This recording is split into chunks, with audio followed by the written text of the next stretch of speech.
What's going on, folks? My name is Justin Freed, and I'm joined today by former Virginia Tech wide receiver and NFL draft prospect Jaylin Lane. Jaylin, what's up, man? How you doing? I'm doing great, man. How are you? I'm doing good, dude. It is exciting times for you. We're like a little over a month out from the draft right now. Obviously you're still going through the whole draft process, but got to go to the Senior Bowl. You went and killed it at the NFL Combine. Congrats on that. And what is this whole experience, the unique experience that is the NFL draft process? What has this been like for you so far? Yeah, for me, it's been a blessing, man. You dream about this whole thing as a kid. You watch the combine and do stuff like that. And, me being able to get invited and perform and stuff is just a dream come true. So, it's been a grind for sure. It's been a long couple months and it's going to be a long year, but, it's what we asked for. So I'm blessed. I'm happy. Yeah, it's hectic but rewarding, and especially come next month when you're drafted, it's going to be, I'm sure, very rewarding.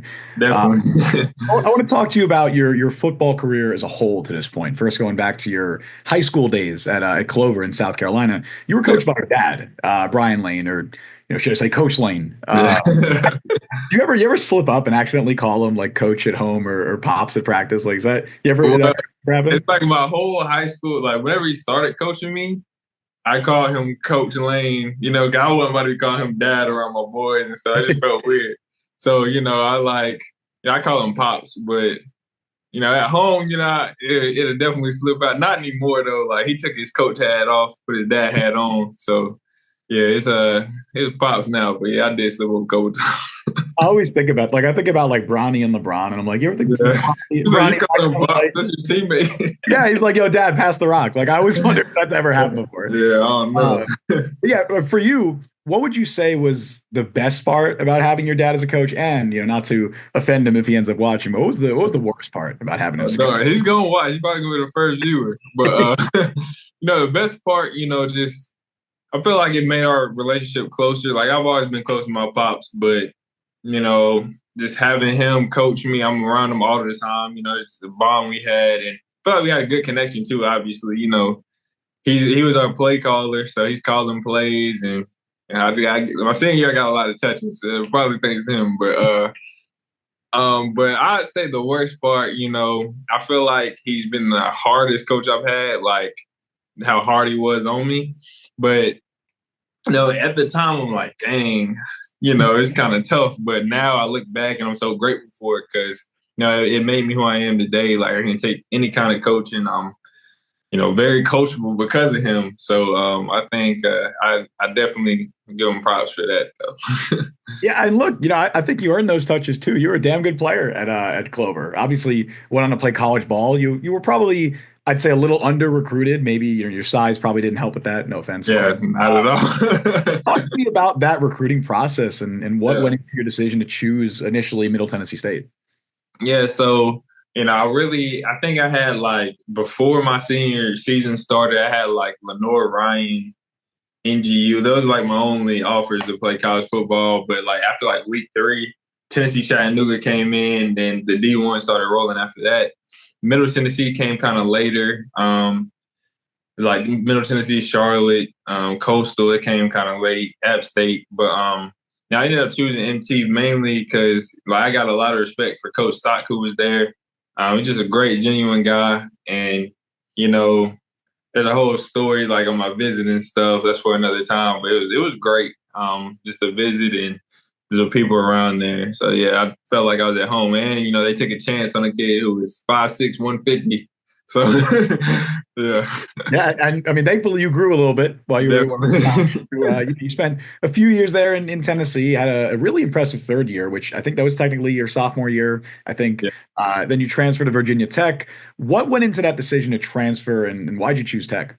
Yeah, it was definitely tough. Like I ended up getting in the portal like with a week left in that window, just because like I said, I got a lot of respect for Coach Stock, my teammates. I was a captain. There was a lot that I thought about, but I was like, I don't want to look back and think, I missed the opportunity to go play at a higher level and show what I can do.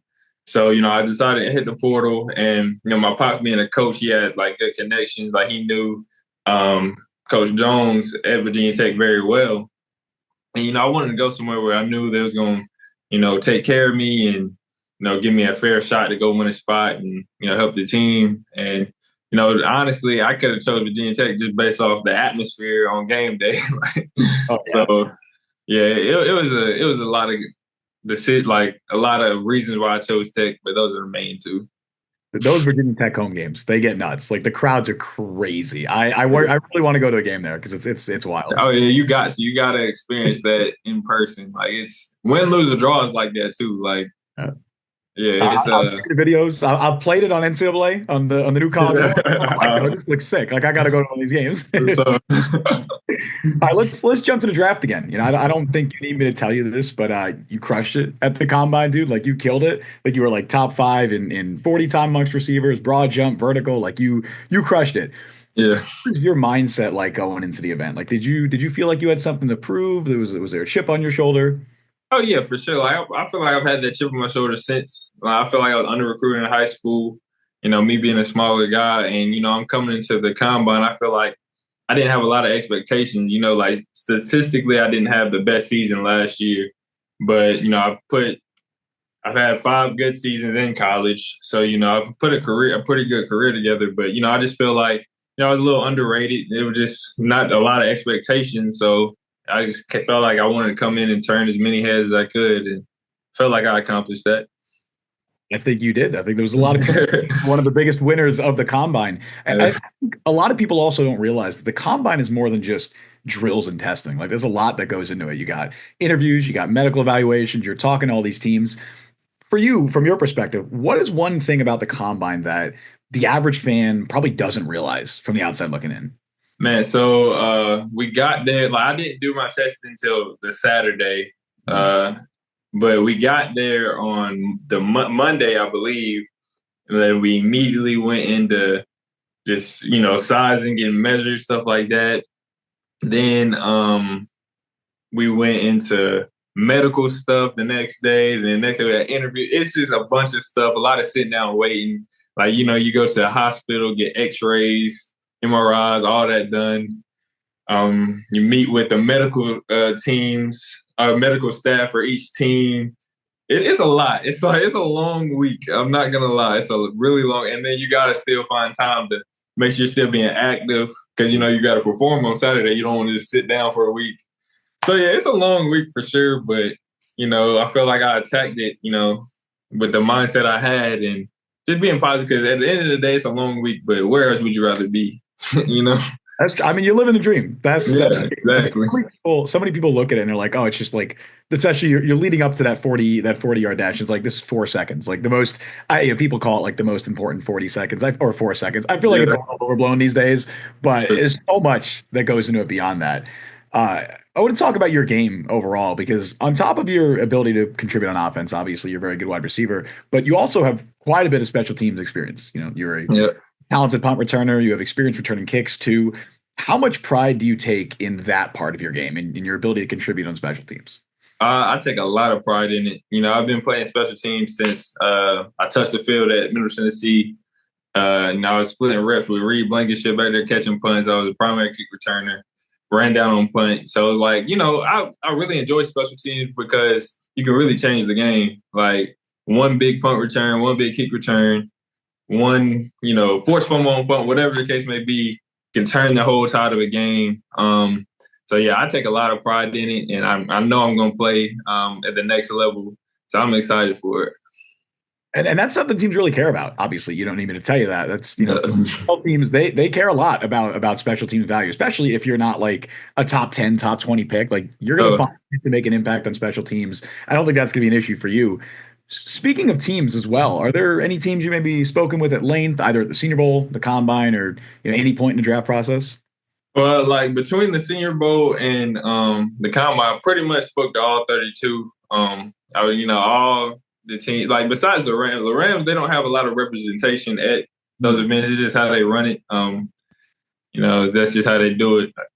But I feel like I've talked to everyone. I don't know who would stand out. I had one formal interview with the Bucks that went really good at the Combine, but you know. Yeah, I haven't had any bad meetings. All my meetings been positive, been good. Got on the board in a couple, so it's been fun. It's been a fun process. See, I'm a Jets fan, so I got to ask: have you spoken? What has your conversation been like with the Jets so Yeah, far? I've talked to the Jets. I think I talked to them both at the Senior Bowl and the Combine. So But at the end of the day, all I need is one team to be interested on come April. So That's true, man. I'm sure you'd have more than one as well. So don't yeah, worry about that. yeah, for sure. All right, well, we'll end this with a few quick hitter, kind of like fun, almost icebreaker style questions. Always love doing these at the end, more like get to know you kind of. What are some of your football or your favorite hobbies outside of football? If you're not playing, what are you doing? Man, I love going to the movies. Like I'm still a movie guy. Get the popcorn, M&Ms. That's what I love doing. Every time I get a chance, I'm gonna go.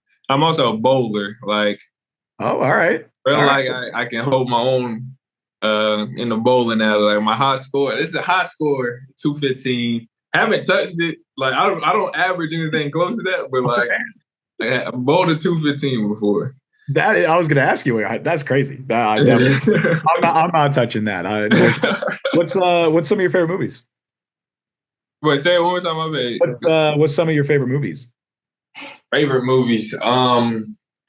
Well, recently the most recent movie. Well, I saw Captain America. I'm a big like superhero movie guy. I love Deadpool, Wolverine, but I'm not like a favorite movie in the last like 5 years is probably Dune 2. I don't know, All right. like Timothy Chalamet snapped in that movie, but I got a lot of favorite movies. But yeah, that's probably up there in the recent years. He seems like a cool dude, Timothy Chalamet. I feel like he's such a I, good guy. Not for real. Like if I have a chance to meet him, I'd take that chance. He just seems like he's really cool. But Also, I'm a Knicks fan. He's a big Knicks fan, so I oh, wait. gotta Hey. respect. You must be you from New York, huh? Yeah, yeah. Yeah, it makes sense. Jets, Knicks, Yeah. Unfortunately, I mean, Knicks are good now. Jets, yeah. we've seen better days, but it's all right. Maybe you get there. Maybe you could help. Maybe you turn around. Speaking of basketball, I know you played some basketball growing up, right? Like you were Yeah, I playing. did. Yeah, I played. All the way up probably till senior year, Mhm. of high school. Yeah, man. Like I'm not gonna lie, I've never been like a hooper. Mhm. I can shoot a little bit, but I was more of a facilitator. I'm not gonna lie. All I right. can't go in and So I wanted to ask you. I'm sure plenty of people have asked you, like, who is the NFL wide receiver? Do you model your game after? I'm more curious. If you were still playing basketball, who is your NBA comp? Could be current, could be all time. What player you most like? what player almost like. Uh, See, my homeboys, they used to say I'm like Kyle Lowry, but I don't see I, it. I don't know. That's what they say, but you out there drawing charges? yeah, something. I don't know. But I don't know, my favorite NBA player of all time is D Wade, though. That's All right. I mean, yeah, that's a good place. yeah. That's I don't know. I'm a D Wade guy. I was looking at like, height, weight. I was like maybe Isaiah Thomas, Nate Robinson, not something like that.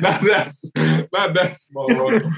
Oh man, But no disrespect. I mean, they're hoopers. That's no they disrespect. are They're hoopers. Like fantastic players. they go there hold their own for sure. Absolutely. I Prime IT with the Celtics. That is Come on, yeah, different. yeah.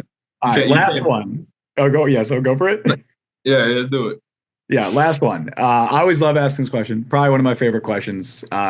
What is your go-to karaoke song, if you had one? Mm.